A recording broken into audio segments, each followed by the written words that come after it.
Bonsoir tout le monde, bienvenue dans cette émission spéciale d'interaction où nous avons l'opportunité de parler avec Christophe Gatineau, qui, comme vous le savez déjà, est un auteur, un agronome spécialisé dans la permaculture et l'agroécologie.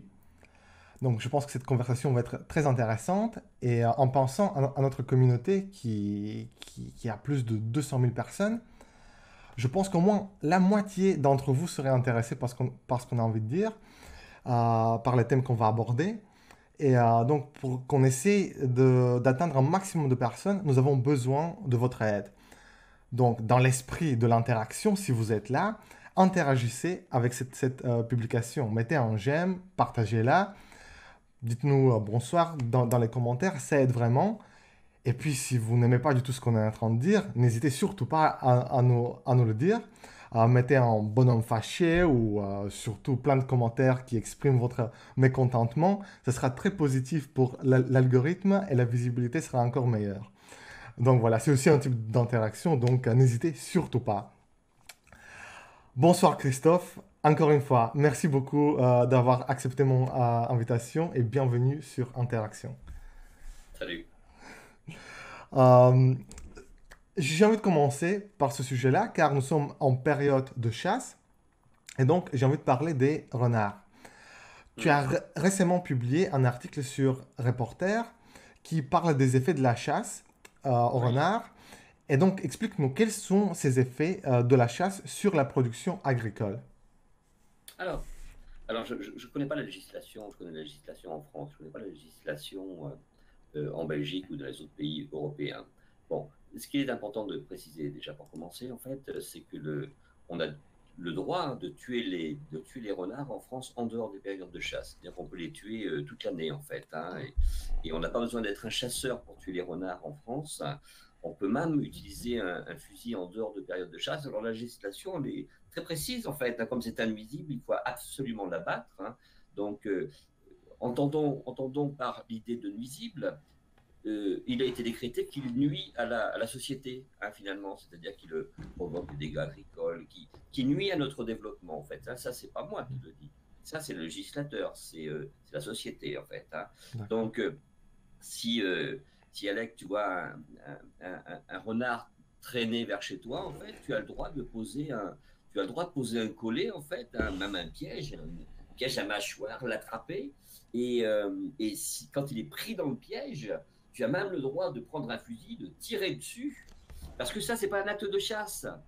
Voilà, D'accord. voilà. J'essaie simplement de montrer toute Wow. l'absurdité du système. Tu as même le droit de l'écarteler, de l'éventrer vivant. Tu as le droit de tout faire, même de couper un petit morceau du vivant. Voilà, on a le droit de faire ça, un nuisible. J'essaie pas de choquer, j'essaie de dire que c'est simplement la réalité, finalement, quoi. C'est-à-dire que des gens les plus barbares ont le droit de s'exprimer. Après, j'ai envie de dire une autre chose. Ne mettons pas tous les chasseurs dans le même sac. Certains chasseurs que j'ai rencontrés, hein, ne sont pas pour la chasse au renard, ne sont pas des gens qui tirent sur tout ce qui bouge, etc. Même si c'est vrai qu'aujourd'hui, il y a une tendance, finalement, une sorte de radicalité dans la chasse, la mentalité a beaucoup évolué. Mais ne mettons pas tous les chasseurs, il y a des chasseurs qui ont vraiment conscience que les animaux ont une place. Ça peut sembler finalement paradoxal, hein, je l'entends en fait, hein, mais c'est la réalité. Moi, je vis au milieu des chasseurs et ils ne sont pas tous pareils. Je vais te citer un exemple, parce que je crois toujours que c'est important d'illustrer, en fait, dans notre village. Là, je ne te parle pas du village parce que j'ai très peu de connexions. Donc, je suis allé en ville pour pouvoir vous parler, hein, finalement. C'est rigolo tout ça, quoi. Bon, je vais prendre un exemple parce que c'est vraiment important, parce que on est dans les réseaux sociaux, notre manière de communiquer ne fait que nous enfoncer dans nos propres croyances, nous enlève toute nuance finalement, nous enlève l'écoute de l'autre, et ben voilà, on a les chasseurs dans une catégorie, les écolos, je dis bien les écolos, hein, parce que c'est les écolos, il y a rigolo, charlot, etc. Voilà, on met tout le monde dans des cases, etc. Non, c'est pas tout à fait comme ça dans la réalité. Tous les chasseurs ne se ressemblent pas, tous les écolos ne se ressemblent pas, tous les agriculteurs ne se ressemblent pas. Non, et ouf, ouf, ça ne fonctionne pas comme ça. Je vais te prendre un exemple, je m'éloigne un tout petit peu du renard pour te prendre cet exemple, parce que cet exemple, il est vraiment significatif. Dans notre village, nous ne sommes pas un village de écolos, hein, évidemment. Et, et, et- et on va retrouver un chasseur, on va retrouver euh, des habitants du village, une ancienne agricultrice, etc., de chez nous, qui accueille les hirondelles au printemps. Accueillir les Mhm. hirondelles, et ça, tout le monde peut faire ça. Mhm. Accueillir les hirondelles, ça veut dire, les hirondelles ça veut dire leur ouvrir notre porte. C'est-à-dire que moi, j'ai un couple qui vit dans ma maison. Voilà. Il y a un chasseur est mordu de la chasse. En fait, il accueille deux couples dans son garage. Et ce qui veut dire, c'est qu'il va falloir qu'il laisse le garage ouvert. Il va falloir qu'il mette des cartons pour empêcher les crottes, en fin de compte, de vers son garage. Une vieille agricultrice, les hirondelles font leur nid au-dessus de la voiture. Ça veut dire que constamment la voiture est bâchée avec des cartons, etc. Et je veux dire que ces gens-là, tous ces gens-là, en fin de compte, très différents, d'origine très différente, etc., d'aspirations très différentes, ils prennent soin de ces animaux-là. Je veux Mhm. dire, voilà, Ah. juste pour illustrer, pour mettre le mot. Alors, Donc, pour dire qu'on ne doit pas mettre les gens dans les cases, puisque quand on parle de la chasse, généralement, ça devient très polarisé sur les bien réseaux sûr, sociaux et j'ai l'impression que ça bouge pas vraiment. La conversation ne bouge pas, puisque quand les gens se sentent si partent à la défensive, je pense pas qu'on va aller très loin, puisque c'est vraiment une bien sûr, polarisation oui, totale. absolument. Alors, Tu as raison, c'est pour ça que j'apprécie beaucoup ta page et tes positions, comme je te l'ai déjà signifié, si tu veux, il faut mettre de la nuance dans tout ça, hein. Je veux dire, tous les chasseurs ne sont pas comme ça, tous les agriculteurs ne sont pas comme ça fonctionne pas comme ça le monde en fin de compte, mhm, hein. Et souvent, c'est vrai que de l'extérieur, ça peut donner cette image. Évidemment, si on rencontre un imbécile ou deux imbéciles ou un groupe d'imbéciles, ça ne veut pas dire que tous sont des imbéciles. Non, non, absolument, non, non, non. absolument. Tous les policiers ne sont pas des abrutis, autrement ils auraient pris le Ouais, pouvoir. ouais, Voilà, il absolument. faut vraiment éviter de catégoriser. Alors, c'est vrai que c'est facile, mais tous les agriculteurs ne sont pas des pollueurs, loin de là, je veux Mhm, dire, il y mhm, a beaucoup une sensibilité. Mais c'est vrai que souvent, ceux que l'on va voir, en fait, les plus radicaux, c'est ceux qui vont s'exprimer. On pourrait prendre comme simple exemple, si tu veux, les manifestations agricoles qu'il y a eu en France. Bon, les manifestations agricoles, elles ont réuni sur les routes quelques centaines d'agriculteurs. Je rappelle qu'en France, il y en a 1 million. mhm. Donc, c'est finalement très, Ah, très peu. ouais, Ah, voilà. Et c'est mhm, toujours les gens radicalisés ouais. qui sont toujours un petit peu plus excités que les autres, qui vont, voilà. Mais la majorité, en fin de compte, D'accord. généralement, n'est pas comme Christophe, ça. pour qu'on revienne à la question des renards, tu m'as déjà étonné en me disant que la chasse est ouverte toute l'année. C'est quelque chose que je ne savais pas. Et que c'est même pas des La chasse chasseurs. aux nuisibles, Oui, la chasse aux la chasse, nuisibles, la chasse en voilà, renard. le Oui. nuisible pour la société, en fin de compte, parce que c'est Mhm, pas, c'est pas les chasseurs qui ont décidé de tuer. Là-dessus, mhm, il faut aussi regarder les choses en face. C'est pas les chasseurs qui ont décidé de tuer mhm, qui ont décidé de tuer les renards et de classer nuisibles. C'est le gouvernement. C'est le mhm, gouvernement. Si le mhm, gouvernement demain il dit le renard il n'est plus nuisible, personne, enfin n'est plus un nuisible et même éventuellement il faut protéger le renard, les chasseurs ne tueront plus. Donc c'est mhm, bien les lois, les règles de la société qui font référence. Je veux dire, c'est pas parce que certains chasseurs demandent la destruction des renards, je veux dire qu'il y a plein de gens en France, je crois que le renard, majoritairement, ça fait partie des animaux préférés, avec le loup, avec d'autres animaux, ça fait vraiment partie des animaux préférés. Donc, en fin de compte, si le gouvernement est représentatif de l'opinion publique, normalement, il mhm, devrait être protégé. mhm. Voilà. Hein, voilà. Poussons j'ai envie de dire, bouchon un peu plus loin pour aller jusqu'au bout, en fait, hein, finalement. Alors, ce qui est tout à fait intéressant, moi, je vais rester à la France, je sais que tu es à Bruxelles, mais je vais rester pas français, en fait, et en fin de compte, ce sont des cas de figure, hein, qui sont intéressants. Alors, en France, par exemple, nous avons le loup est protégé, donc à juste titre, et Mhm, le loup coûte tous les ans des millions d'euros à la société, c'est-à-dire des millions d'euros. C'est pas contre le loup, je veux dire, c'est qu'au niveau des agricoles, il coûte des millions d'euros, hein, en dégâts. Il faut indemniser les agriculteurs. Et mhm, l'ours, c'est pareil. Alors, j'ai des chiffres.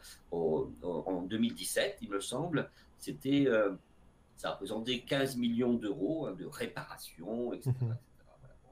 À l'opposé, on a le renard, hein, mhm, qui aujourd'hui fait gagner de l'argent à l'agriculture, mhm, permettrait de limiter la consommation de pesticides et dont les dégâts sont finalement excessivement insignifiant comparé à l'ours et comparé à l'ours. C'est vraiment insignifiant.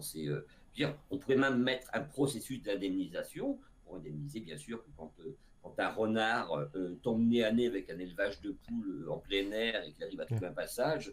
C'est un peu la tentation du diable. Je veux dire, faut pas non plus mettre une tout. Je veux dire, voilà, il perd un petit peu les pédales, etc. Donc les dégâts sont vraiment infimes, mineurs, en fait, hein, par rapport au service qu'il peut rendre à la société. Alors, bien sûr, tu vas me dire, là encore, avant d'aller sur ces services, il est toujours important de considérer que ce n'est pas le renard, le loup, c'est une communauté de prédateurs qui rendent des services fabuleux à l'agriculture, mais pas qu'en France, hein, dans le monde entier. On pourrait mettre la couleuvre, par exemple. Personne, aujourd'hui, personne ne monte au créneau pour défendre la couleuvre, animal qui n'a que des avantages.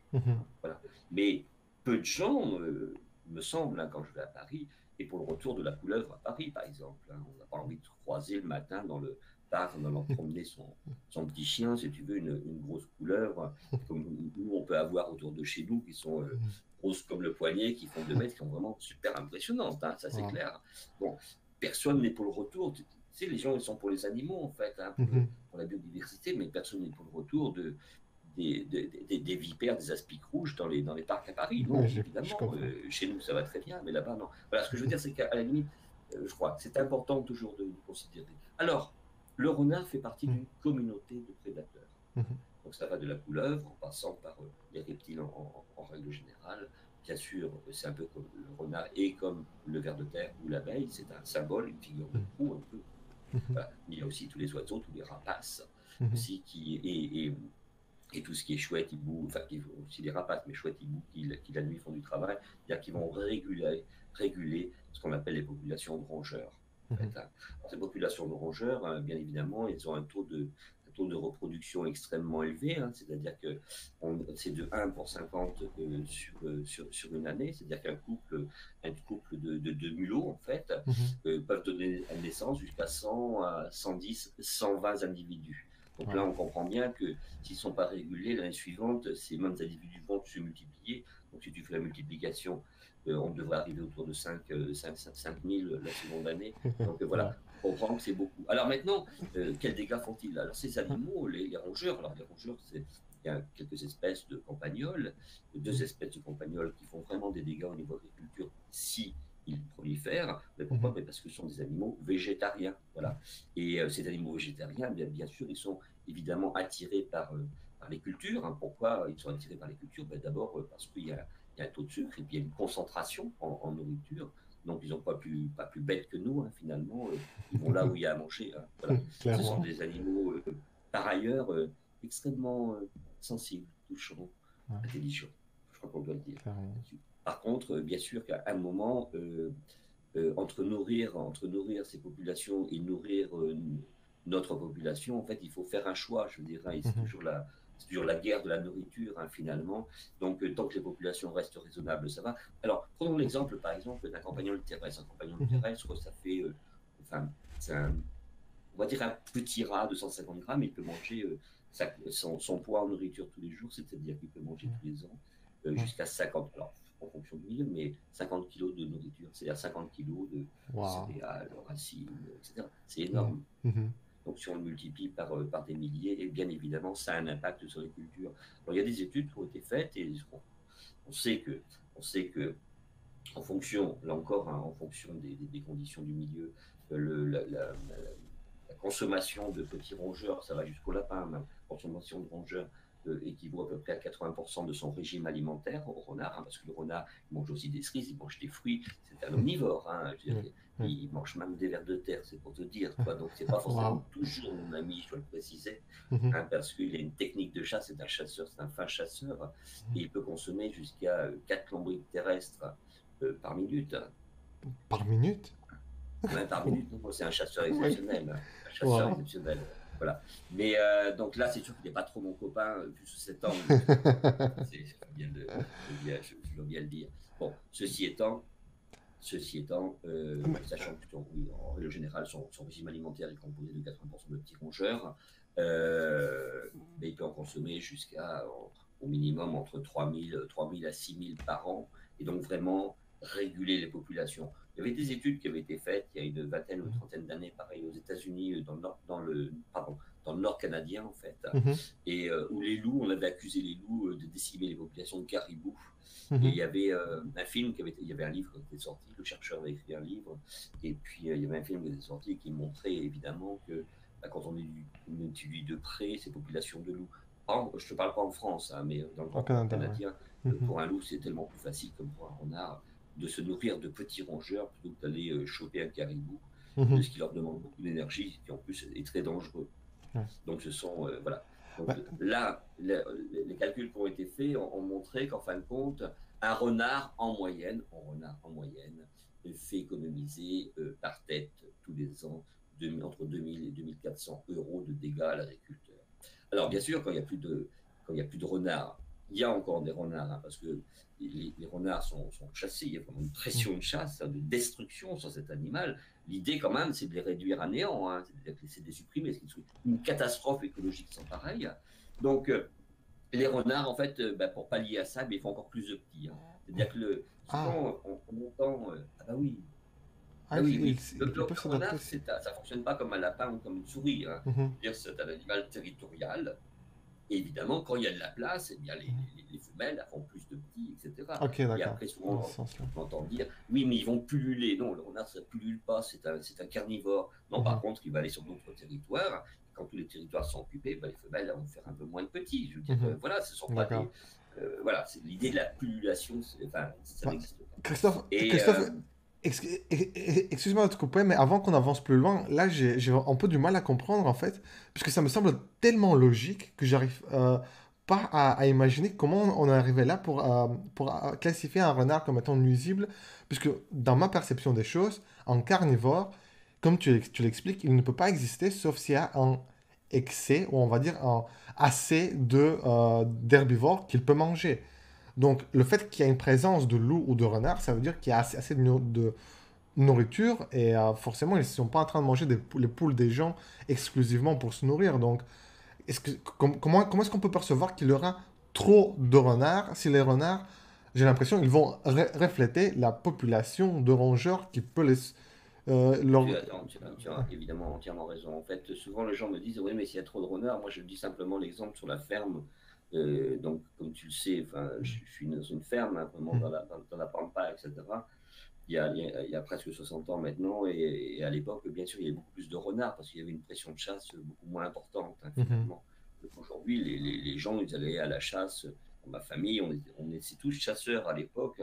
Puis aller à la chasse, bah, le dimanche matin. Je veux dire, Mhm. voilà, c'était. Vous savez jamais si le chasseur il partait, si c'était le chien qui sortait le chasseur, si c'était le chien qui sortait son maître, ou le maître qui sortait le chien, ou alors, ou d'un commun accord, le chien et le maître qui avaient décidé de faire prendre l'air au fusil, si tu veux, toi. Mhm. Donc l'idée, c'était éventuellement de ramener un gibier, si tu veux, pour agrémenter, mais il n'y avait pas cette omnibulation, si tu veux, de la chasse. On était dans un Mhm. contexte différent.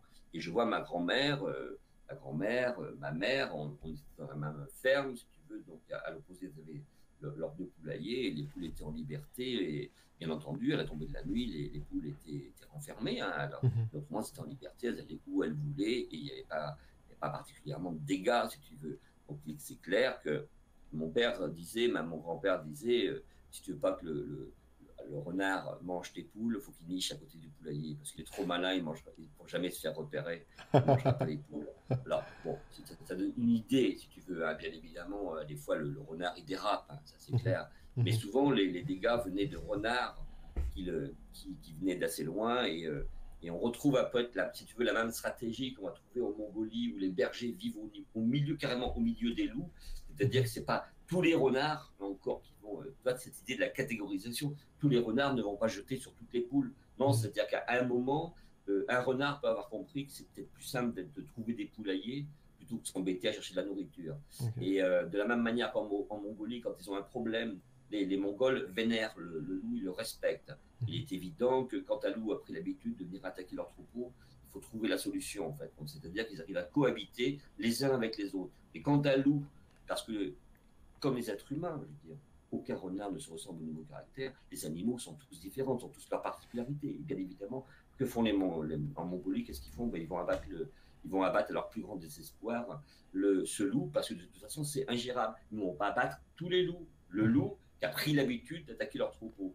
Et au niveau des renards, c'est pareil. Le renard qui a pris l'habitude, c'est comme le chien qui a pris l'habitude d'attaquer les moutons. On voit souvent. Moi, j'étais déjà confronté à ce cas-là. Bien sûr, si tu as des moutons, soit il faut donner ton chien, il faut trouver une solution un peu plus radicale, mais c'est plus possible. Le chien est pris par cette idée, en fait. Bon, voilà. C'est rare, mais ça peut exister. J'ai déjà été confronté au cas. Et pour le renard, c'est pareil. Donc, il y a des solutions par rapport à ça, quoi. Bon. Alors, quand il y a moins de renards, il y a des régions, hein, en France par exemple, je crois que dans la Haute-Loire, il manque de renards, il y a une telle pression de la chasse qu'on va manquer de renards en fait. Et là, il y a il y a des rongeurs partout, et là, les agriculteurs sont malheureusement obligés d'épandre des souricides. Alors, les souricides, c'est un pesticide, hein, en fait, fait pour les empoisonner. Et bien sûr, quand on empoisonne, donc déjà, c'est un coût environnemental. Hein, ces poisons ne sont pas des manières inoffensives. Et en plus, en empoisonnant ces mulots, ces campagnols, en fin de compte, bien évidemment, il y a un grand risque d'empoisonner toute la chaîne alimentaire, hein, bien évidemment. Alors, les chasseurs diront, bah oui, si ça empoisonne un renard, c'est pas grave, mais ça empoisonne aussi des animaux protégés, comme les buses, et puis toutes les chouettes et autres effraies, qui sont des animaux quand même absolument splendides. Effectivement, c'était aussi ma question sur les pesticides et tu as répondu. Ouais, voilà,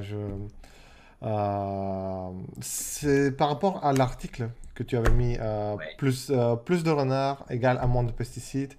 C'est dans ce sens-là que voilà, c'est une manière naturelle de contrôler ces populations et voilà, c'est aussi un coût environnemental. Donc c'est pas seulement le coût que tu as déjà mentionné au début, 2000 € Ouais. par renard. D'économie, hein, d'économie. D'économie, C'est-à-dire oui. qu'en fin de compte, D'économie, voilà, oui. c'est-à-dire qu'on parle d'économie, c'est vraiment une de- plus-value écologique. oui, C'est-à-dire oui. qu'on n'a même pas besoin d'intervenir, c'est ce qu'on appelle les services écosystémiques, c'est-à-dire des services offerts par la nature. Hein. C'est-à-dire que quand on travaille avec les équilibres, quand on coopère avec la nature, c'est un service. Et quand ce service n'existe plus, il coûte de l'argent à la société. D'accord. Voilà, D'accord. C'est il clair. coûte de l'argent, voilà, c'est ça. C'est clair. Enfin, il coûte Donc, de l'argent oui. à la société, il rapporte de l'argent aux multinationales. C'est Ah oui. différent. Ah oui, évidemment. Oui, Ah oui, bah en oui, même bah temps, oui. oui, puisque là, Celui qui oui. vend le pesticide, il est tout On va être content. En fait. content, Il oui. est pour, D'accord, d'accord.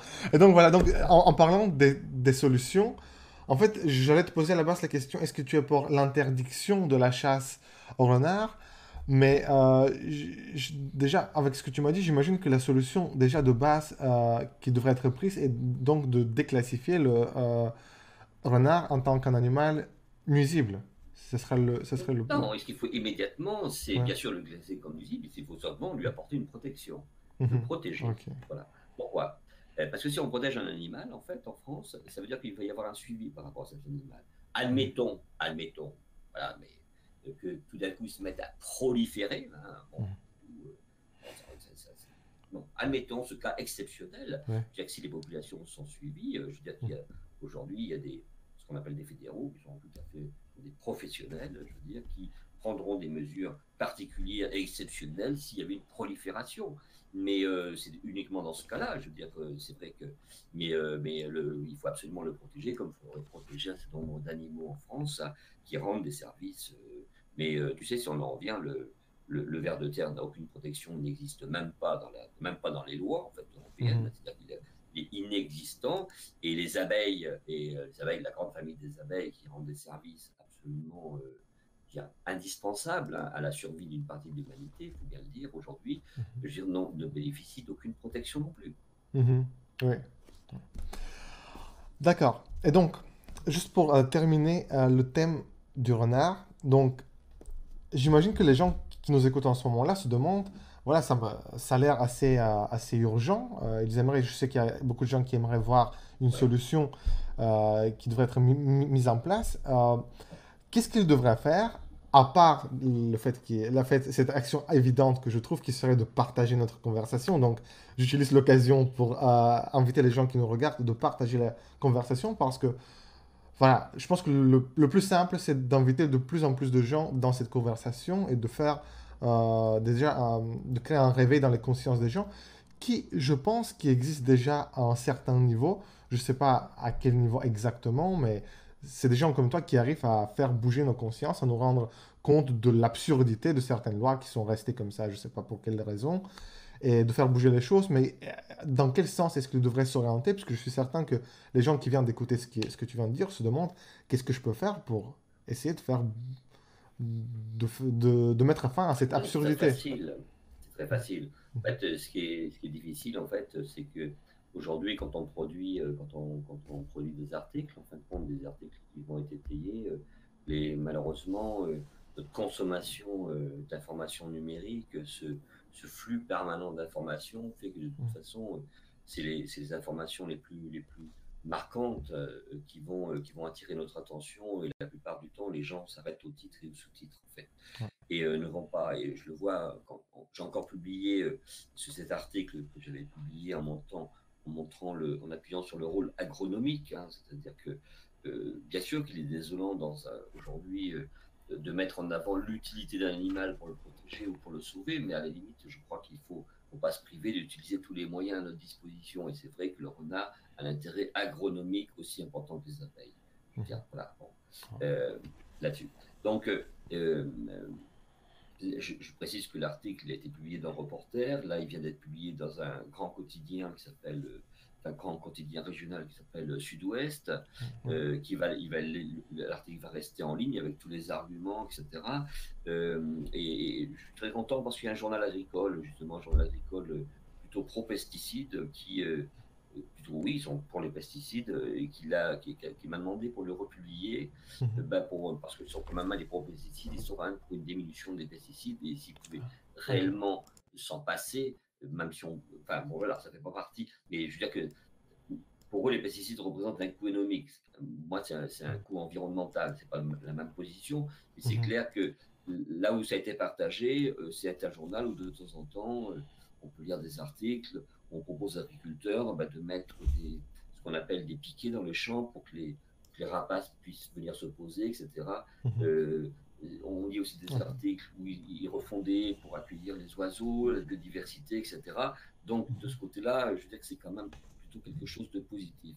Alors, quand ce matin, je partage sur la page Facebook du jardin cet article qui a été republié avec de très belles photos d'ailleurs dans Sud-Ouest. Bon, et alors, le journaliste, en fin de compte, qui a publié mon papier, il a changé le titre. Il a dit renard utile ou inutile, je crois. Utile ou nuisible. Voilà, bon. Eh bien, la plupart des commentaires, 100% des commentaires, les gens n'ont pas lu l'article.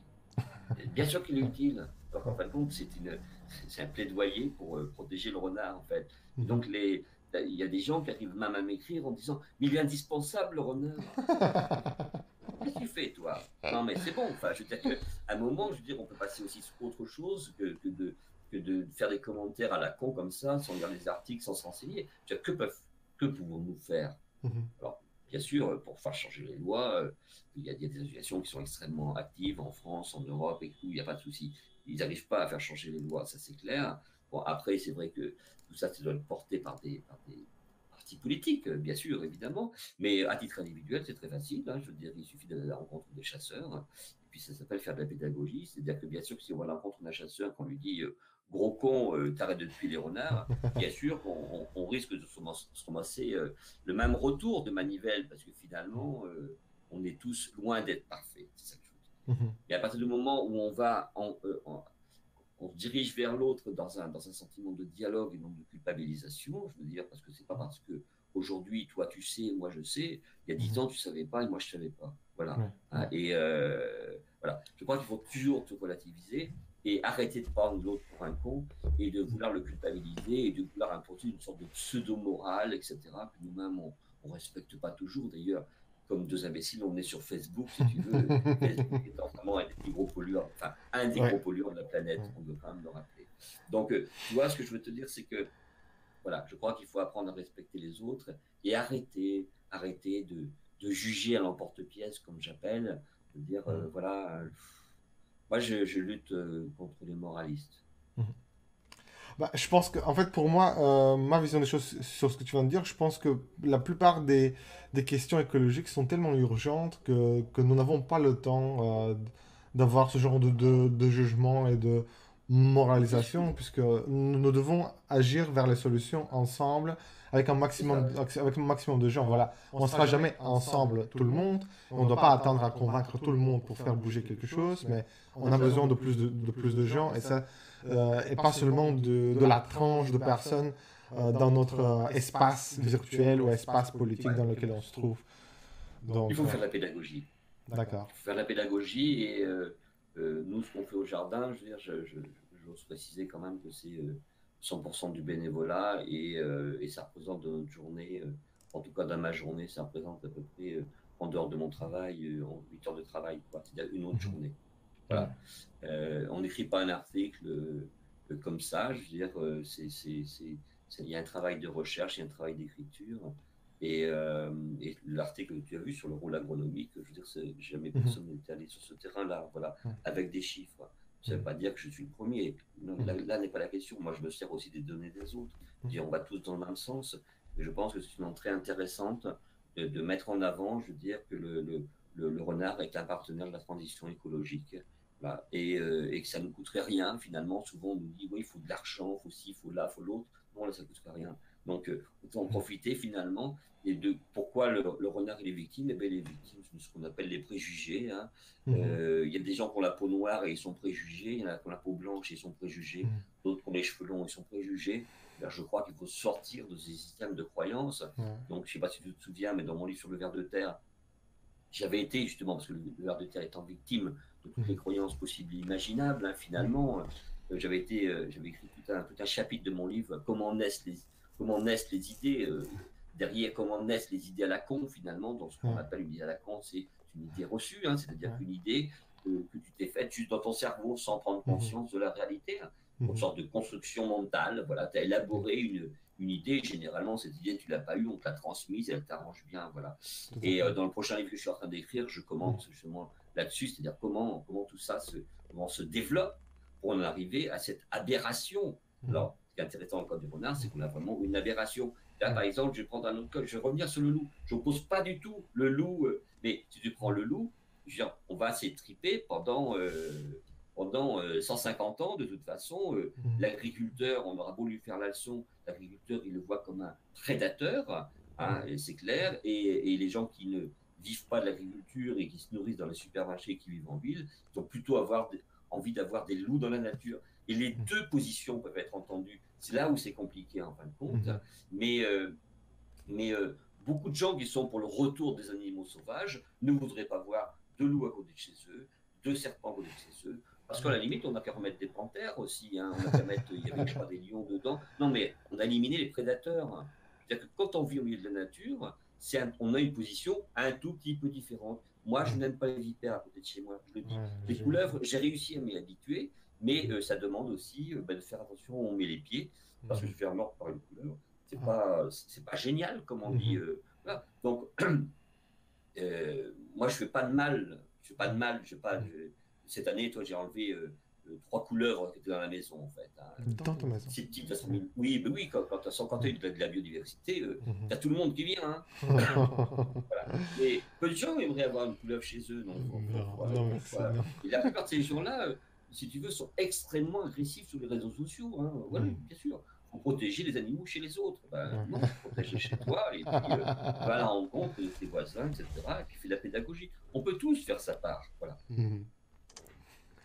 Bon, d'accord. Donc, en parlant d'animaux qui sont, on va dire, pas très populaires, Ouais. tu as rédigé 2 livres sur 2 catégories d'animaux qui, on va dire, ne reçoivent pas beaucoup d'attention de la part du public. Et tu sais de quelle catégorie d'animaux je parle, les vers de terre et les abeilles sauvages.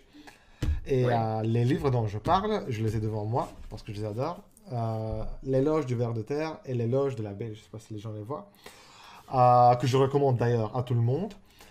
Mais en parlant de ces groupes d'animaux et en lisant les 2 livres, c'est impossible de ne pas s'apercevoir qu'il y a des parallèles entre les, euh, les causes de leurs problèmes et leur fonction écologique et surtout leur fonction dans le cadre de notre production agricole. Donc, Bien sûr.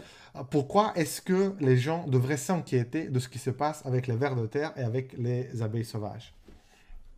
Et En juste, fait, excuse-moi Christophe, avant que tu te lances, juste à rappeler aux gens qui nous écoutent de mettre un j'aime sur la publication et de la partager. Ça peut sembler bête, mais ça nous aide vachement, donc faites-le maintenant et continuez à écouter notre conversation. Merci beaucoup. bon, voilà, je veux dire que ça ne sert à rien de vivre dans l'inquiétude, j'ai envie de te dire. Et cependant, aujourd'hui, il y a tout un mouvement par rapport à ce qu'on appelle, ce que certains appellent le réchauffement climatique, et moi, ce que j'ai plutôt envie d'appeler le bouleversement climatique. Mhm. Voilà. Qui est finalement assez logique vu nos activités. Et dont nous vivons les prémices, en fait, hein, souvent, je dis le hors-d'œuvre. Voilà. À ce bouleversement climatique qui pose des problèmes finalement. C'est vrai que le premier problème, c'est qu'on ne sait pas ce que ça va donner déjà. Ça, c'est un énorme problème. On le voit notamment par rapport aux arbres. Les arbres, il va falloir un certain temps avant qu'ils s'adaptent. Et ça risque d'être un petit peu compliqué. Mais on ne sait pas finalement ce qui va se passer. Voilà, bon. Et de toute façon, on sait que la nature, alors la nature, j'aime pas ce mot, je déteste ce mot, la nature, faire dire le vivant, hein, c'est-à-dire nous tous, on s'adaptera. On s'adaptera parce que le vivant a cette capacité de s'adapter. Puisque, voilà. Cependant, on ne s'adaptera pas s'il n'y a plus de sol. Parce que 100% de notre nourriture, en dehors de se nourrir dans les océans, mais l'état des océans, la vie dans les océans, elle est de plus en plus faible. Voilà. Et c'est la même chose dans les sols. Voilà. Donc, si on n'a plus de sol, on n'a plus de plantes, on n'a plus de sucre, on n'a plus d'animaux. Et la vraie préoccupation, moi, aujourd'hui, c'est pas le climat. Je m'en fous du climat. Le climat, c'est comme ça. De toute façon, avec le bouleversement climatique, il a été lancé, il faut quand même savoir, au milieu du 19e siècle. C'est-à-dire quand on a commencé à exploiter ce pétrole. Et le pétrole qui est de la matière organique non décomposée, hein, à l'origine, il y a 300 millions, 300 millions d'années. Et le pétrole avait été vu à l'époque, au milieu du 19e siècle, comme une chance pour lutter contre la déforestation. Je trouve pas ça absolument incroyable. C'est-à-dire qu'on déforestait beaucoup au début du 19e siècle. De toute façon, c'est toujours lié à l'accroissement de la population. On a besoin d'énergie. L'énergie, on va le trouver dans le bois, hein, mais on va le trouver dans les énergies aujourd'hui renouvelables parce qu'on a la technologie, en fait, mais autrement dans le pétrole ou dans les énergies nucléaires. Je veux dire, l'énergie, voilà. Et l'absence de sol pose un problème pour l'alimentation de demain. En fait, les animaux, ce ne sont que des figures de proue. Moi, mon travail, c'est de m'intéresser à l'alimentation de demain.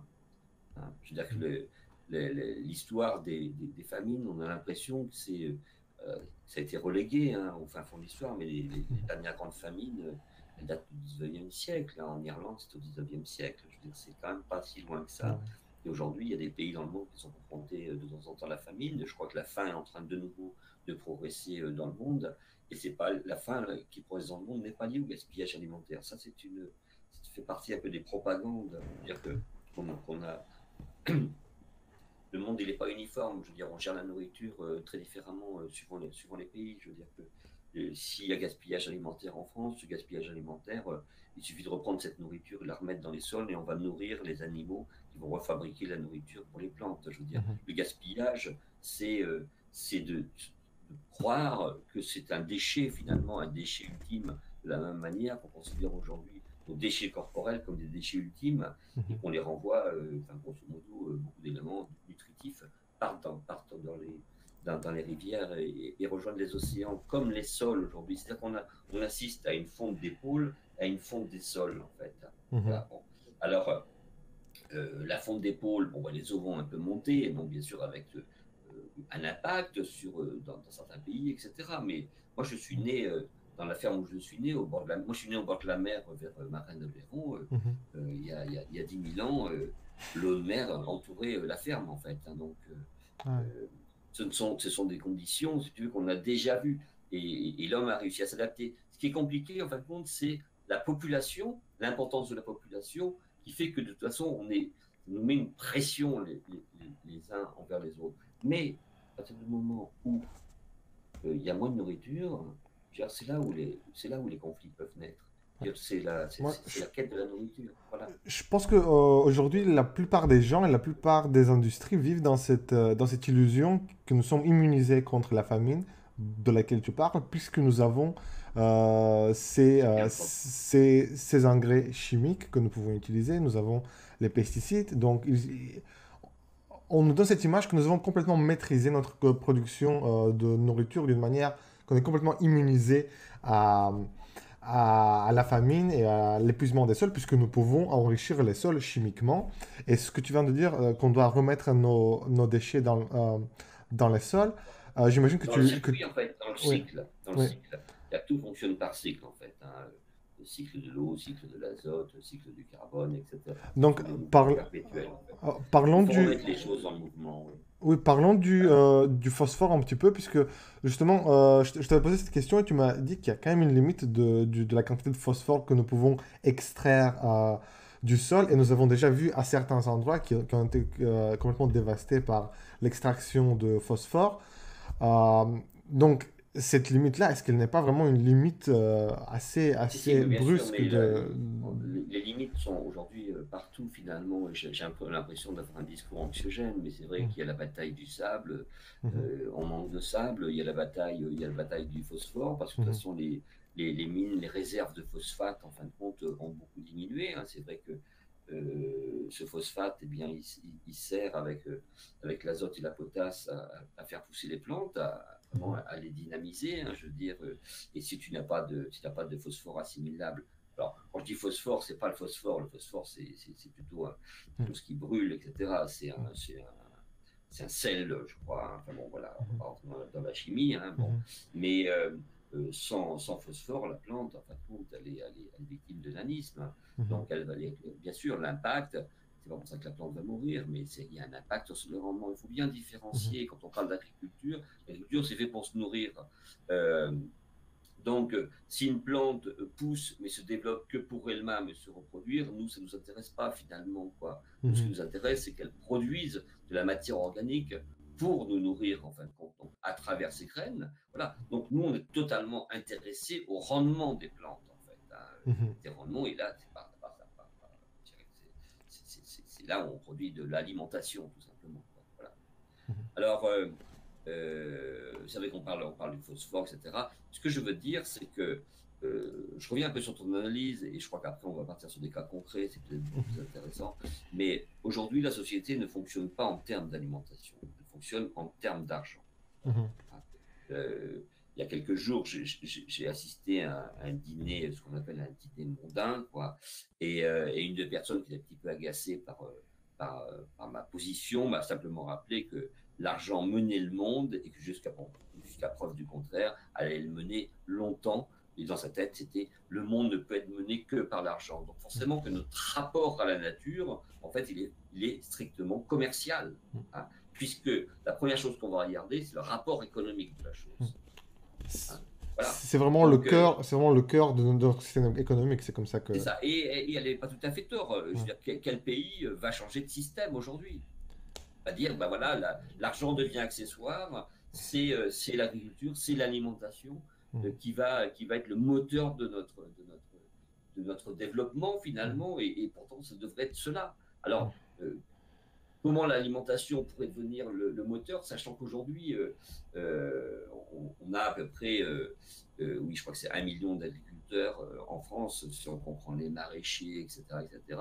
Je crois qu'il reste réellement que 400 000 fermes, finalement. Mhm. Donc, on a de moins en moins de gens qui produisent de l'alimentation et une population qui augmente. Donc, il y a vraiment plus une scission. Donc là, le développement d'une agriculture industrielle pour nourrir industriellement les populations. Alors, bien sûr, la solution, ce serait un vaste retour à la terre, hein, Mhm. finalement, pour revenir vers une agriculture biologique, etc. Mais là, j'ai l'impression que je suis dans l'utopie totale. Revenons à des solutions concrètes. Ah ouais, mais tu dis que c'est l'utopie totale, mais moi je vois pas comment on pourrait s'en sortir, sauf si on fait au moins qu'on se dirige vers un type, vers un retour de ce genre-là, puisque sinon je ne vois pas vraiment d'issue.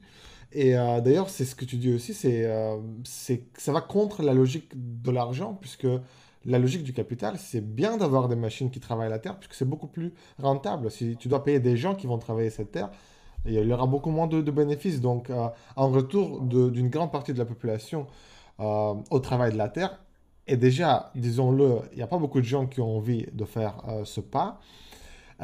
Et certainement, les intérêts financiers n'ont pas du tout envie de ça parce que ce n'est pas du tout dans leur intérêt. Pour eux, c'est très rentable d'utiliser des pesticides. Pour eux, c'est très rentable d'utiliser des grosses machines et des fertilisateurs. Donc, ma question, tu m'avais donné une réponse dans notre échange email, mais ma question, c'est, selon tes estimations, plus ou moins, combien de gens est-ce que devraient retourner, en termes de pourcentage de la population, devraient se réorienter à nouveau vers la production de leur alimentation, plus ou moins? Si on veut revenir vers des systèmes Je agricoles, veux dire, juste pour dire, je veux dire pour qu'elle soit durable, pour que on va oui, se oui, c'est dur. rapproche, voilà. Si on revient vers une agriculture, en fin de compte, de type agroécologie, du type permanence de l'agriculture, c'est-à-dire sur des systèmes durables Mhm, et qui n'utilisent pas la chimie, c'est-à-dire qui vraiment, on retrouve cette essence de l'agriculture qu'on avait au 19e siècle, avant l'arrivée justement du modernisme. Au minimum que la moitié de la population retourne travailler dans les champs, quoi. mhm, De toute ouais, façon, euh, si une agriculture qui va coopérer à 100% avec la nature, c'est ouais, d'abord beaucoup de main-d'œuvre, c'est énormément d'observation, et puis tout ça, tout le monde peut expérimenter cette chose-là. mhm, C'est vrai que souvent les gens se disent oui, mais non, si on jette une graine, il y a une chance sur deux qu'elle pousse, et si elle pousse, elle ne donnera pas forcément à manger. Je crois que ouais, ça, c'est important. ouais, Et pour qu'elle nous donne à manger, en fin de compte, eh bien, il va falloir lui porter beaucoup d'attention et être extrêmement présent parce que cette plante qui va donner à manger, elle fait aussi envie à tous les animaux végétariens. Il y a ce ouais, qu'on appelle en fait les parasites. mhm. Tous les gens enfin tous les gens, tous les êtres qui se nourrissent de végétaux vont être intéressés par cette Mhm, plante, hein, bien mhm, évidemment. Donc toute la difficulté, en fait, aujourd'hui, elle est là, puis il faut produire beaucoup de nourriture. Moi, je sais que quand je monte, comme on dit, je monte à Paris, je veux dire, à chaque fois, je me dis, mais comment on peut nourrir tout le monde? Ils mangent tous. Non, mais ils mangent tous et tout le monde mange de la nourriture extrêmement riche. Enfin, je veux dire, alors, il faut dépasser le caractère de la viande. Je veux dire, mhm, si tu manges des légumes tous les jours, je veux dire, c'est une nourriture pour moi riche, mhm, finalement, quoi. Et qui va demander beaucoup d'énergie pour la cultiver, beaucoup d'eau, etc. Donc, il faut en même temps, au niveau de notre développement, bien sûr, aller vers des styles de vie extrêmement sobres au niveau énergétique, au niveau de la consommation de vêtements, consommation de logements, etc. Consommation de mhm, logements, c'est-à-dire qu'on a des logements qui sont quand même très très grands finalement. C'est pas mon cas, mais la plupart des gens, bien ouais. sûr, qu'on a agrandi les logements avec l'arrivée des chauffages modernes, etc., etc. Quand Mais tu il faut aller parles, vers la sobriété et en priorité la sobriété de l'alimentation. Et puis il faut absolument, je dirais que la première révolution à faire tout à chacun, et ça c'est tout à fait possible, c'est se refaire à manger. Je veux dire, même si on ne cultive pas, on achète la matière brute et on se prépare à manger. c'est ce que je fais souvent chez moi la plupart du temps, mais quand tu parles d'une alimentation sobre, donne-moi un exemple, c'est quoi une alimentation sobre? Moi, ce que revient dans ma tête quand je pense à ça, tu vas me dire si c'est le cas ou pas. Moi, je pense à des céréales, à du boulgour, à du pain Oui, et à des légumineuses, donc des c'est ça. lentilles, des haricots. Est-ce que c'est ça, une alimentation Et bien sobre? sûr que c'est ça en Mhm. fait. C'est ça, c'est-à-dire que c'est une alimentation qui demande peu d'énergie pour la culture, enfin peu Mhm. d'énergie. Peu Ce d'espace sont des aussi, ouais. cultures qui consomment peu d'énergie par rapport à d'autres, hein, par Mhm. rapport à, je sais pas si tu cultives des choux par exemple, ou si tu cultives, enfin, je sais pas en tête là immédiatement, mais Mhm. on va prendre le cas du chou. Le Mhm. chou demande une certaine énergie, etc. pour les faire pousser, et le chou c'est une plante absolument fabuleuse. Ce ne sont pas des plantes sobres par opposition, notamment par rapport à la période où elle va pousser. Si tu cultives du blé, en fin de compte, le blé il consomme finalement très peu d'eau, hein, parce qu'il Mhm. va pousser à l'automne. Après, il va stagner pendant l'hiver, au printemps s'il y a de la pluie, etc. Donc, en fait, ce sont des cultures qu'on n'irrigue pas Et donc, finalement, ce sont plutôt des cultures, j'ai envie de dire, durables, en tout cas plus faciles à mettre en place, enfin plus durables que le maïs, par exemple. Mhm. Le maïs où en Occident, en fait, on est confronté à l'irrigation, on est obligé en même temps de l'arroser. Le maïs, c'est une plante formidable. Je veux Mhm. dire, le problème, c'est qu'on en a fait des déserts verts. Notamment, dans un jardin, il Mhm. faut mettre cultiver du maïs, il faut faire du maïs doux, c'est absolument fabuleux, je veux dire. Donc, il n'y a pas de solution toute faite, ce sont des compromis en fonction des terroirs, en fonction des régions. Et puis, bien évidemment, comment dire, cette alimentation sobre, elle passe par les céréales, elle passe par les légumineuses, etc. Voilà, bon, au 19e siècle, les paysans, même moi dans ma famille, je veux dire, ma famille, on avait de la nourriture à profusion, hein. C'était une ferme au bord de la mer, donc en même temps on vivait en même temps de la pêche, de la recherche des coquillages, je veux dire, en plus le climat était très doux, donc on avait des plantes sauvages, certaines comme la moutarde sauvage qu'on allait chercher dans les marais au mois de, je crois que c'était mars, etc. Donc on était vraiment des terres profondes, riches, donc on était extrêmement privilégiés, je veux dire. Et Mhm. mais de la viande, par exemple, de la viande rouge, on mangeait une ou deux fois par semaine, je veux dire, voilà, et on mangeait jamais de viande le soir. Voilà, la consommation de viande, elle a explosé ces 50 dernières années, je veux dire, tout le monde a envie de vivre. Je ne sais pas un reproche que je fais, Mhm. attention, hein, vraiment pas. Mais Mhm. et avant, il y avait que les élites qui avaient droit, hein, c'est-à-dire que la noblesse Mhm. qui avait le droit de se nourrir, de se gaver. Bon, ben, tout le monde a envie de Mhm. se gaver aujourd'hui.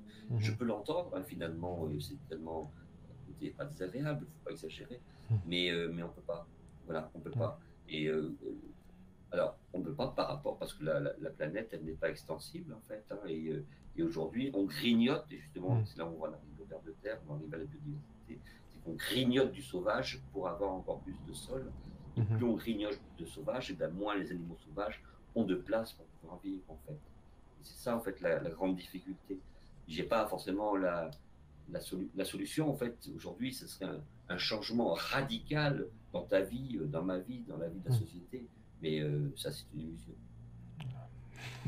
J'espère que ce n'est pas une illusion, puisque si c'est de quoi nous avons besoin, alors même si c'est pas un changement radical qui sera fait demain, on doit aller vers ce sens-là. Alors, puisque je pense que tout le monde a envie de vivre, tout le monde a envie de faire vivre ses Bien enfants, ses entendu, petits-enfants.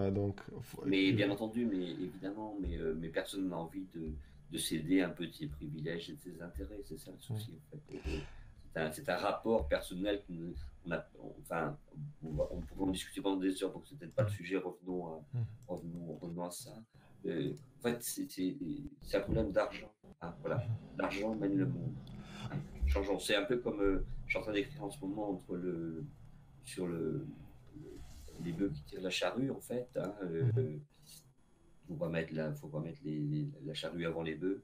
Bien, en Mhm. ce moment, la charrue, c'est l'argent, en fin de compte, il est devant les bœufs. Donc, forcément, ça bloque un petit peu, hein, parce que les bœufs, ils aimeraient passer devant la charrue et ça ne fonctionne pas comme ça. Les bœufs, c'est nous, toi. Et la charrue, enfin bon, voilà. Mhm. Ce que je veux dire, c'est que notre rapport, voilà, l'argent, ce sont elle est détenue par toutes ces mafias. Quand je dis mafia, c'est toutes ces corporations, hein, les Mhm. banquiers, hein, les banquiers, mais pas que cela. Je veux dire, toute la Mhm. société repose, la Mhm. structure économique, la civilisation repose sur l'argent. Donc, et bien évidemment qu'il faudra probablement une énorme déflagration pour qu'on change notre développement. Mhm. Mais de toute façon, si on regarde l'histoire, a priori, toutes les civilisations se sont aussi écroulées. Ça veut dire que c'est pas parce que s'écroule que c'est la fin de l'humanité. Ouais. Faut pas non plus flipper avec ça. C'est simplement les mondes, comme les idées, ont une certaine durée de vie probablement, et elles atteignent, les civilisations atteignent une sorte d'apogée, un peu comme le renard qui rentre dans un poulailler, qui tout d'un coup Mhm. voit rouge toute cette nourriture et tout Mhm. ça, et il veut en emporter le plus possible, et il fait n'importe quoi. Ça, Mhm. c'est vrai qu'il fait n'importe quoi, Mhm. mais je crois que tous les animaux font n'importe quoi quand ils sont confrontés à l'abondance, en fait, cette abondance. Et même le ver de terre, le lombric terrestre, Darwin avait remarqué que quand les conditions sont favorables, quand il y a la nourriture, il en arrivait même à oublier de refermer l'entrée de son terrier. Ah. C'est pas incroyable, un ver de terre. C'est-à-dire que lui aussi, il se laissait aller dans la profusion. Je veux dire, quand on est dans l'abondance, on gaspille, etc. Je pense que c'est l'esprit du vivant de comme ça, finalement, quoi. Donc, Je pense que il ne faut pas catastropher. oui, mais juste quand même, je trouve qu'il y a quand même une grande différence entre déjà en renard et nous clairement, mais même par rapport à nos civilisations anciennes qui se sont écroulées. Je pense que le contexte est quand même beaucoup plus dangereux aujourd'hui puisque les civilisations passées n'avaient pas d'accès aux armes nucléaires, n'avaient pas la possibilité technologique de détruire une partie considérable de la biosphère qui nous donne la vie. Non, mais Donc, je suis d'accord avec toi. Je suis d'accord avec toi. j'ai Et l'impression que écoute, c'est moi, quand ce soir, j'ai décidé même. d'être positif. Moi, je suis jamais positif. Voilà, moi, je pense toujours vers Non, j'étais en train de l'apocalypse. te dire, en fait, le souci, en fait, c'est que euh, enfin, quand on regarde des textes anciens, bien entendu, tu as entièrement raison, la technologie fait que... Bon, voilà. Bon. Mais le pire n'est jamais sûr. Ouais, j'aime bien cette Quand on approche. lit les écrits anciens, notamment les conversations de l'empereur jaune, donc l'empereur jaune, je crois que c'est 4000 ans, hein, se sont déroulés il y a 4000 ans, le médecin qui rédige, en fin de compte, les échanges qu'il a avec l'empereur jaune, en fait, l'empereur jaune, il dit, bah, voilà, c'est la civilisation en train de s'écrouler, avant c'était vachement mieux, Ouais. etc. On a toujours ce rapport, là on doit se méfier de notre propre cerveau, ça veut Mhm. dire que de toute façon, on voit toujours le passé comme étant un temps qui nous rassure, hein. C'était mieux avant, et on a toujours, l'avenir est toujours vu comme anxiogène. Dans Mhm. tous les cas de figure, parce que de toute façon, pour nous, pour toi, pour moi, l'avenir se terminera mal. Mhm. Oui, on va mourir. Oui, d'accord. Dans ce sens-là, oui. Ok. Voilà. On est toujours confronté. Donc le présent, en fin de compte, c'est assez compliqué parce que demain, on ne sait pas, en fait. Mais ceci dit, tu as évidemment raison, quoi. Voilà. Après, on s'aperçoit qu'à Tchernobyl, on pensait qu'il n'y avait plus rien. Il y avait plein d'animaux. Ouais, On est toujours ouais, surpris. En fait, on ouais. doit faire notre Mhm. cerveau quand même finalement assez limité. Et comme on ne comprend pas vraiment le vivant finalement, on ne sait pas comment tout ça, ça fonctionne, on le suppose, on le voit de loin, mais voilà, Mhm. je crois que le vivant est beaucoup plus malin que nous. Génial. Christophe, juste, tu as déjà parlé avec nous pendant 1 heure et je suis très. Merci beaucoup pour ta générosité avec ton temps. Mais juste une dernière question alors par rapport à ce qu'on venait de dire, comme ça on va peut-être éclairer un peu les choses. Donc tu avais dit qu'une estimation de 50% de la population qui devrait participer dans la production agricole. C'est Ma vraiment un question. chiffre aléatoire. Je Oui, oui, pense oui, qu'à la limite, ce serait plus ça. oui. Ah oui, même Autrefois, en fait, plus. c'était 80%. D'accord. C'est-à-dire Ma- avant l'arrivée ce qui va marquer, en fin de compte, ce basculement de l'agriculture, on va Mhm, dire, traditionnelle dans l'agriculture chimique, moderne, mhm, etc. Ce basculement, il arrive, je crois, exactement en 1835, dans ces eaux-là. mhm, C'est la faucheuse, hein, c'est la faucheuse à section qui, mhm, tout d'un coup, ben, on va plus faucher à la main mhm, et on a cette faucheuse qui va on va pouvoir faire plus de foin, etc. C'est le mhm, premier outil agricole qui va révolutionner l'agriculture, en fait, hein. Et donc, bien évidemment, quand cette faucheuse elle est arrivée, eh mhm, bien, il y a eu des manifestations parce que tous les mhm. faucheurs à la journée qui fauchaient à Mhm. la faux, ben, ils ont perdu leur job finalement, quoi. Ouais. Voilà. Et à chaque invention, finalement, il y a toujours des grèves, etc.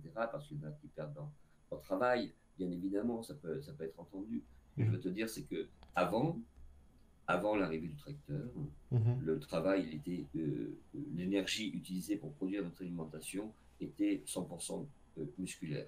Mhm. Voilà. Soit avec les muscles des animaux, hein, les vaches, Ouais. les ânes, chevaux, hein, Mhm. voilà, mais il y avait finalement les gros chevaux qu'on voit, ce qu'on appelle les chevaux de trait, c'était finalement on les retrouvait que dans les grandes fermes, hein, parce que ces animaux-là mangeaient énormément, et donc comme ils mangeaient énormément, eh bien, il fallait produire leur nourriture. Donc, c'est Mhm. toujours un cercle vicieux, hein. Plus tu as d'animaux pour pouvoir produire leur nourriture, plus il faut de terrain, etc. Donc, ils ont toujours ce cercle-là. Et puis, d'ailleurs, en Limousin, là où j'habite, ils travaillaient beaucoup avec leurs vaches. La vache, elle était attelée, et puis bah, elle pouvait faire un veau, elle donnait du lait, elle était attelée en fait, hein. Elle avait plusieurs fonctions dans la ferme, et ici c'était des petites fermes extrêmement pauvres, et souvent c'était un peu compliqué pour les paysans. À la fin de l'hiver, il n'y avait plus trop à manger en fait. Mhm. Donc voilà. Mais ça me demande de la main-d'œuvre, comme on Mhm. dit, et des yeux, et surtout des muscles, hein, en fait. Tu sais. Alors, chacun peut expérimenter ça. C'est-à-dire que vous savez que beaucoup de gens me disent oui, mais c'est pas vrai. Ok, c'est facile. Il suffit d'être ceux qui ont la chance d'avoir un jardin, en fait.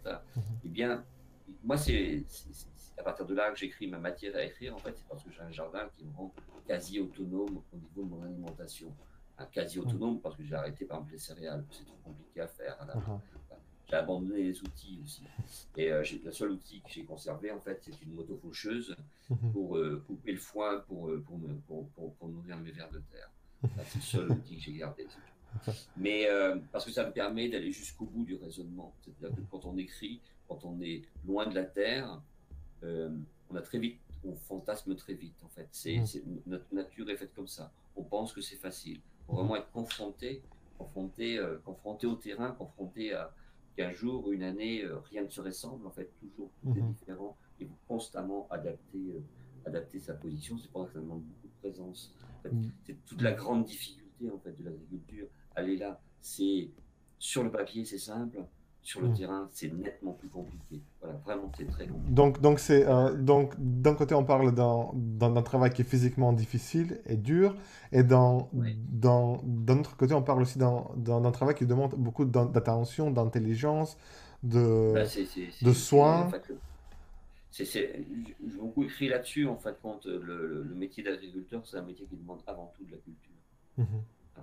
Il y a une intelligence, beaucoup de savoir, et ça demande beaucoup de qualités humaines, etc. Mais ça, on le retrouve dans des écrits du XVIIe siècle, en fait, jusqu'au XIXe siècle, dans tous les écrits. Dans les dictionnaires de l'agriculture est considéré comme un art majeur, hein, Mhm. un art majeur avant la peinture, avant la sculpture, avant la musique, en fait. Mhm.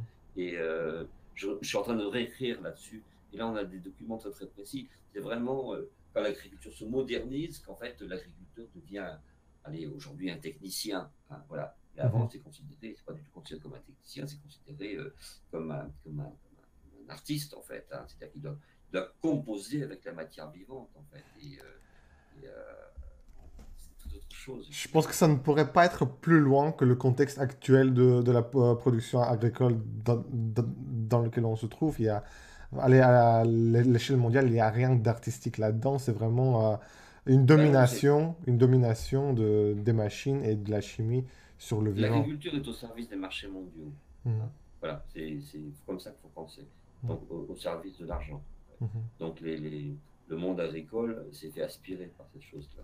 Mhm. Hein. Et donc, en même temps, ils doivent alimenter les populations, ils doivent aussi alimenter les bourses. Hein.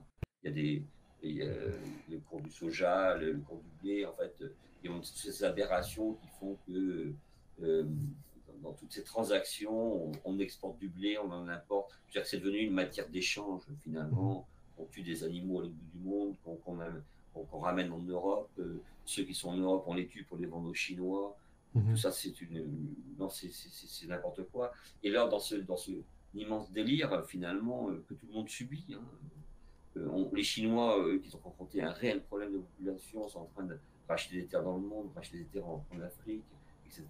Ils Mhm. travaillent là, ils sont en train de travailler sur un cochon qui ferait à peu près 500 kilos, hein, c'est-à-dire Mhm. pratiquement aussi gros qu'une vache, c'est-à-dire on est vraiment sur des usines, hein, des usines. L'animal devient un animal usine, Mhm. finalement, pour produire des denrées.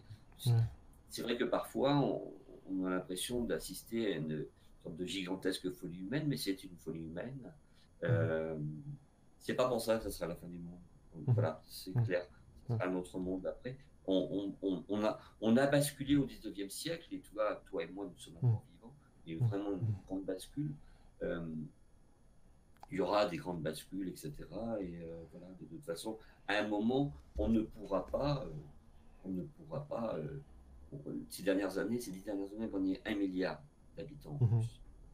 On ne pourra pas nourrir 10, 15, 20. À un moment, ça va s'arrêter. Et Ouais, quand ça va c'est ça. s'arrêter, ça sera brutal. Hein, parce que, voilà, Mhm. tu es un enfant, Mhm. j'ai des enfants, Mhm. voilà. C'est bien sûr que la population mondiale, c'est un immense problème, Mhm. mais on a aussi nos instincts, on a aussi des choses, et avoir un enfant, c'est aussi absolument extraordinaire. Mhm. Absolument, Voilà, ça c'est c'est certain. compliqué. C'est Ouais. certain. Christophe, merci beaucoup pour cette conversation. Je pense qu'on va s'arrêter là. On a fait 1 heure. Euh, pour dire aux gens qui nous écoutent, voilà, merci à tout le monde qui était là en direct. Mais je suis certain qu'il y a beaucoup plus de gens qui vont nous écouter dans les jours à venir, puisque voilà, tout le monde n'est pas sur Facebook connecté en ce moment-là. Ils vont voir la vidéo. Donc, si quelqu'un m'écoute en ce moment-là, encore une fois, c'est le moment d'essayer de faire en sorte que cette conversation atteint un plus grand nombre de personnes. Et c'est là vraiment la puissance des réseaux sociaux. Nous pouvons les utiliser pour essayer d'élever ce genre de dans la conscience humaine parce que voilà, le site est inondé de visions qui sont pas nuancées, qui sont pas approfondies et qui ne nous amènent pas vraiment aux solutions dont nous avons besoin. Euh, je pense que cette conversation-là fait partie de ce genre de médias, de contenu qui peut nous approcher à une vision dont nous avons absolument besoin aujourd'hui. Donc, si vous m'écoutez, laissez un commentaire, partagez la vidéo. Et Christophe, j'espère qu'on va continuer notre conversation dans un autre jour dans l'avenir, puisque j'ai une longue liste de questions que je pourrais te poser. Et Ouais, comme tu tout à parles, fait. je pense que tu pourras parler pendant des heures sur plein de sujets intéressants et Tu cruciaux. sais, avec moi, il suffit simplement que tu mettes une pièce et je parle.